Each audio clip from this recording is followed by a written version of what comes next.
고린도전서 13장 8절부터 13절입니다.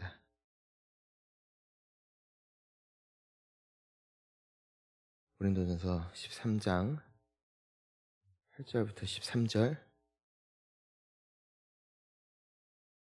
함께 봉독합니다. 사랑은 언제까지나 떨어지지 아니하.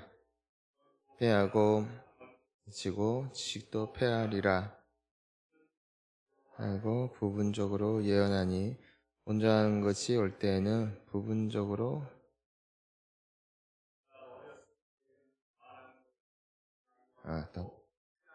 어린아이와 같고 어린아이와 같다. 항상 잠되어서는 어린아이를 버렸노라.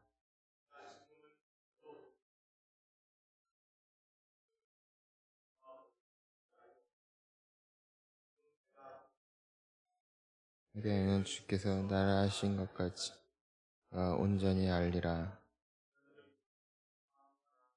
가진 사랑이라. 아멘. 네. 이 고린도 교회 성도님들과 또 오늘날 우리 대한민국 또 예수님 믿는 사람들과 좀 비슷하고 닮은 점이 하나가 있습니다. 그것은 뭐냐면은 내가 어떤 은사를 가졌느냐, 하나님이 나에게 어떤 달란트를 주셨느냐, 또 혹은 성령 내가 받음으로 말미암아 나에게 일어난 기적이 어떤 것이냐, 나에게 어떤 간증이 있냐, 뭔가 그 획기적이고 뭔가 극적인 하나님이 주신 어떤 선물이라든지 축복이라든지 혹은 능력에 굉장히 집착을 했고 또 그것을 굉장히 많이 자랑을 했습니다. 요즘에는 한국도 좀 그런 분위기는 많이 없어졌지만 불과 한 2, 30년 전만 해도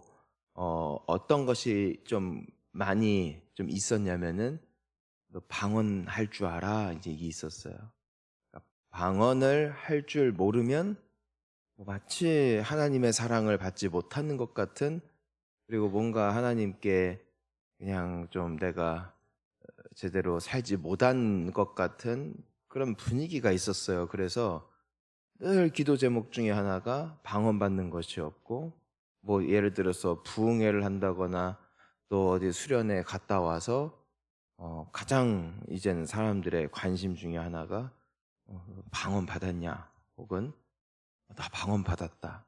세상에서 가장 큰 자랑 중에 하나가 그런 부분이었습니다. 그런데 그게 기독교를 처음 이제는 시작하는 곳에서는 공통적으로 일어나는 부분인 건지 아니면은 그때 당시 사람들과 우리와 비슷한 것인지 그것은 잘 모르겠지만, 적어도 이 고린도 교회 성도들은 이 부분에 굉장한 관심이 있었다라는 것입니다. 근데 문제가 뭐냐면은 우리가 얼마 전에도 함께 이 고린도전서 묵상하면서 한 가지 배운 게 있었어요. 그게 뭐냐면은 하나님께서 우리에게 은사와 능력을 주신 이유는 자랑하라고 주신 것이 아니라 주님의 교회를 세우기 위함이다.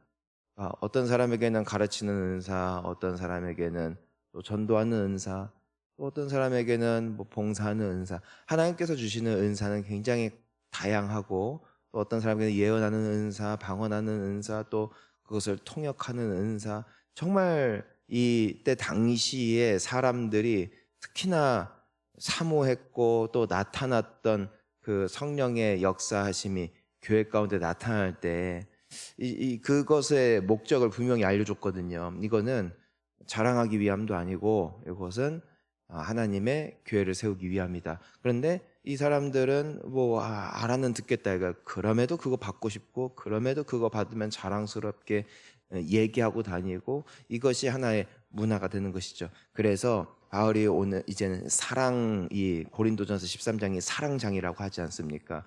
결국 오늘 말씀도 무엇이 주제예요? 그 중에 제일은 사랑이다. 그러니까 아무리 천사와 같은 목소리를 내고 하늘의 지혜가 있고 있고 능력과 은사가 나타난다 할지라도 이 모든 것은 무엇 위에 세워져야 된다. 이 사랑이라는 이름 위에 세워져야 된다라는 것을 우리에게 말씀하고 있는 것이죠. 여러분, 아무리 목회자가 되었든 중직자가 되었든 간에, 교회를 몇 년을 다녔든 간에, 내가 어떤 봉사를 하든 간에 사랑이 없이 하는 것은 의미가 없습니다. 우리가 교회에 오는데 하나님께서 우리가 교회에 와서 예배드리고 기도하는 것을 그냥 너무나 단순하게 그 자체만 기뻐하는 분이셨다. 그러면은 세상에서 이스라엘 백성처럼 잘한 사람들은 없습니다.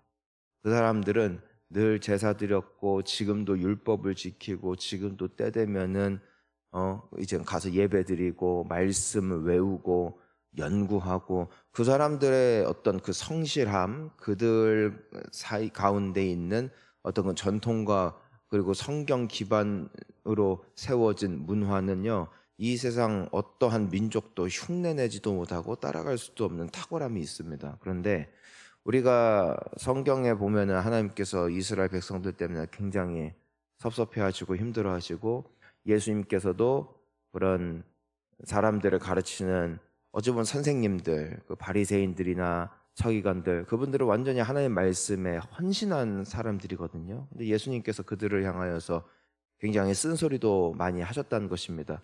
이유는 하나예요. 니는 열심히 있지, 너희는 봉사하지, 그래 니네들은 사람들을 가르치지, 하지만 너희에게는 나를 향한 사랑이 없다. 너희는 하나님을 사랑하지 않는다. 이것이 예수님께서 한탄하신 유일한 이유 아니었겠습니까? 우리가 매일 교회에 와도요, 사랑이 없으면 껍데기입니다. 우리가 성경을 외우고 찬양이 자연스럽고 또 이렇게 월요일에도 나와서 하나님께 기도할 만한 열심이 있다 할지라도 하나님을 향한 사랑이 없다면 그것은 아무것도 아닙니다. 내가 매일 1시간, 2시간을 기도한다 할지라도 사랑 없이 할 수 있습니다. 왜 그런 줄 아십니까? 사실 절에 가더라도 스님들 말입니다. 또 성당에 가더라도 신부님들 말입니다. 그리고 멀리 갈 것도 없이 무슬림을 믿는 사람들 하루에 5번씩 기도하는 모습을 보면 말입니다. 그들의 종교적인 열심은 어찌 보면 우리의 것과는 질이 다를 만큼 탁월합니다. 왜냐하면 그들에게는 구원과 행위가 어느 정도 연결이 되어 있거든요. 하지만 무슬림 중에 당신은 알라를 사랑하십니까? 라는 질문을 할 때 사랑한다는 생각을 해본 사람은 아무도 없습니다. 왜냐하면 그는 사랑의 대상이 아니라 두려움의 대상이라고 믿고 있기 때문이죠. 또한 사랑을 받는다는 어떤 느낌을 가져본 적이 없이 그저 무섭고 언제라도 나의 실수를 찾아내는 두려운 신으로 그들에게는 각인이 되어 있기 때문에 사랑과는 의미가 없는 것이죠. 때문에 그들의 행위는 무분별하게, 무의미하게 그저 구원을 얻기 위해서, 복을 얻기 위해서 드려지는 열심일 뿐, 거기에는 사랑이 필요도 없고 그들에게 필요한 건 열심밖에 없다는 것입니다. 우리가 돌아봐야 되는 우리의 모습이라는 것이에요. 우리는 열심만을 가지고 교회를 오는가? 아니면 주 여호와 너의 하나님을 사랑하라. 이것이 첫째 되는 제일 큰 계명이오. 너의 이웃을 너의 몸과 같이 사랑하라. 이것이 둘째 되는 계명이다. 사랑이 없는 모든 행위, 사랑이 없는 모든 열심은 오늘 말씀처럼 의미가 없다 이거예요. 자, 우리가 보니까 11절에 뭐라고 되어 있어요? 내가 어렸을 때는 말하는 것이 어린아이와 같고 깨닫는 것이 어린아이와 같고 생각하는 것이 어린아이와 같다가 장성한 사람이 되어서는 어린아이의 일을 버렸노라. 그러니까 유치할 때가 있다 이거예요. 여러분, 우리 어렸을 때는 막 연애할 때도 순박하지만 유치하고요. 또 젊었을 때 가졌던 꿈도 뭔가 야심차지만 미성숙하고요. 어릴 때의 순수함 그리고 어릴 때의 미숙함, 이것은 항상 공존하기 마련이죠. 그래서 부모가 필요한 것 아니겠어요? 학부모라는 존재가 있는 이유는 아이들이 아직 미성숙할 때에 그들이 내릴 선택과 방향과 어떤 그 결정권을 어, 그대로 주지 않는다는 것이죠. 왜냐하면 성숙하지 않기 때문에. 그러니까 이제 바울은 말하는 것이에요. 너희들이 은사 많이 받고 능력 많이 받고 그것 때문에 사람들이 놀랍다, 하나님 살아계시다, 그리고 그것 때문에 괜시리 너의 마음이 뿌듯하고 잠 못 이루고 또 그것 때문에 경쟁하고 그래, 너무 신나지. 그건 애들이 하는 거야. 그러니까 영적 애들이 하는 거야. 그렇게 말하는 거예요. 그러면서 12절에는 뭐라고 되어 있냐면, 우리가 지금은 거울로 본 것 같이 힘이 하나, 그때는 얼굴 볼 것이고, 또 부분적으로 지금은 알지만 그때는 주께서 나를 아신 것 같이 나도 온전히 알 것이다. 그러니까 우리가 이 세상에서 아무리 대단한 은사와 지식을 갖는다 할지라도 그 우리가 아는 하나님은 지극히도 희미하다라는 것입니다. 주님이 오시는 날, 주님을 만날 때, 그리고 주님이 오시는 날 우리에게 주신 이 은사의 모든 목적을 알게 될 때, 그리고 내가 그토록 자랑하고 있는 이 능력과 놀라운 기적이 하나님의 능력에 비하면 얼마나 작고도 작은 것이었는지를 깨닫게 되는 날이 올 때 우리는 더 이상 자랑하지 못할 것이라는 것입니다. 그러니까 너무 지금 있는 것 때문에 흥분하지 말고 사랑으로 하나님을 사랑하고 또 이웃을 사랑하며 교회를 세우는데 너희들의 모든 은사와 능력과 하나님이 주신 간증을 사용하라, 이겁니다. 사랑 없으면 아무것도 아닙니다. 이제 오늘 우리가 이 말씀을 토대로 두 가지를 스스로에게 질문을 해봅시다. 첫 번째, 내가 오늘도 새벽에 나왔고 또 내가 주일에 예배를 드리고 하나님께 기도함에 있어서 나에게는 열심이 있는가, 아니면은 사랑이 있는가?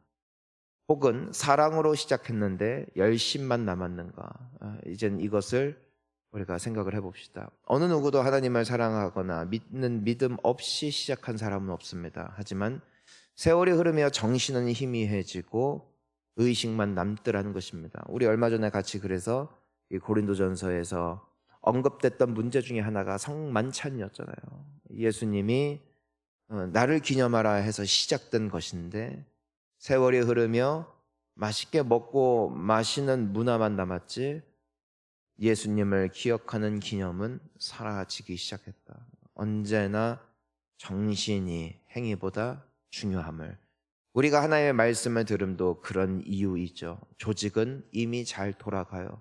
설교 안 해도 여전히 교회 와서 기도할 사람들은 기도하는 것이에요. 하지만 말씀을 통해서 나의 정신과 생각을 바로 잡는 것이죠. 그래서 나는 주님을 사랑하는 마음으로 교회에 오는가? 그리고 두 번째, 나는 내가 가지고 있는 은사를 통하여 이웃을 사랑하는가?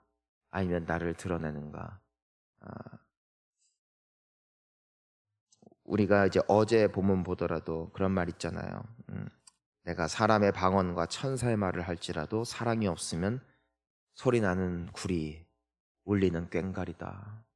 목사가 설교를 잘하든 못하든 어떤 사람이 찬양을 잘하든 못하든 사랑이 없으면 그건 꽹과리다. 내가 아무리 말주변이 좋아서 전도를 잘해도 양육을 잘해도 교육을 잘해도 하나님을 향한, 그리고 내가 상대하는 그 사람을 향한 사랑이 없으면 아무것도 아니다. 목적을 잘 알고 살자. 이 말씀을 우리가 기억하면서 오늘 하루 우리의 삶의 모든 순간 가운데 예수님의 사랑이 함께 하시기를 축복합니다. 내가 사랑을 받는 자로서 거치는 게 아니라 내가 가지고 있는 모든 기회와 순간들을 주님과 내 주변에 있는 이들을 사랑으로 품고 그들을 잘 또 섬기는데 사용되어질 수 있는 우리의 오늘 하루와 또 이번 한 주가 될 수 있기를 주의 이름으로 축원합니다. 함께 기도